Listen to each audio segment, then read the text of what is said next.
కేటీఆర్ చేసిన phone call drama PR స్టంట్లా ఉందని BJP Congress పార్టీలు విమర్శించాయి. నిజంగా ప్రజల కోసం పనిచేస్తే ముందుగా పార్టీ కార్యకర్తల సమస్యలు వినాలి. కెమెరా ముందు చూపించే సానుభూతితో ప్రజలు నమ్మరని ఫైర్ అయ్యారు. ఒక్కసారి కేటీఆర్ గారు మాట్లాడతారు. నమస్తే అమ్మా, బాగున్నావా? బాగున్నా అన్న, మీరు బాగున్నారా? ఏం పేరు తల్లి నీ పేరు? నా పేరు శ్రావణి. శ్రావణి, ఎక్కడుంటావు? నేను ఎస్ఆర్ నగర్ లో ఉంటా అన్న. ఎస్ఆర్ నగర్. ఇంట్లో ఎవరెవరు ఉంటారు? నేను, నా హస్బెండ్, మా అత్తయ్య, చిన్న బాబు.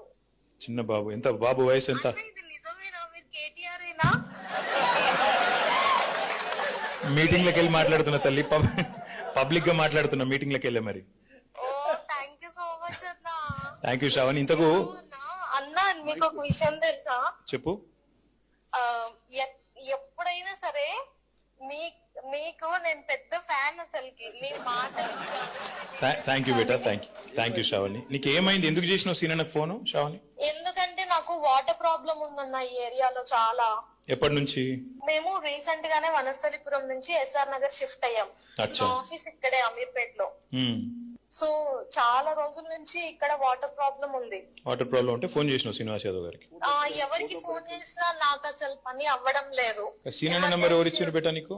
నాకు గూగుల్లో దొరికిందన్న. గూగుల్ దొరకవా? దొరికింది. ఎత్తిండా ఫోన్? ఎత్తిండా? ఒక్కటే రింగ్. అంతేనా? ఒక్కటే రింగ్. నేను అనుకోలే అసలు అవుతుందని. ఏం చేసిండు మరి? చెప్పినావు సీనన్నకు? చెప్పినావు? ఏం చేసిండు? చెప్పినా ఇమ్మీడియట్ గా ఇప్పుడే కాల్ చేస్తా అన్నాడు. అన్న వాళ్ళ పిఏ కాల్ చేసిండు. నాకు కరెక్ట్ 1.5 hours లో ట్యాంకర్ నా ఇంటి ముందు ఉంది. మరి ఇట్లా పని చేసే నాయకులుంటే పనికి వచ్చే నాయకులుంటే అట్లుంటే శ్రావణి. అంతే అన్న. మరి ఆబ్వియస్ గా పనికిరాని వాళ్ళందరూ తీసుకొని డబ్బులు సంపాదించుకుంటూ దేనికన్నా నువ్వు అయితే తిట్టేవా?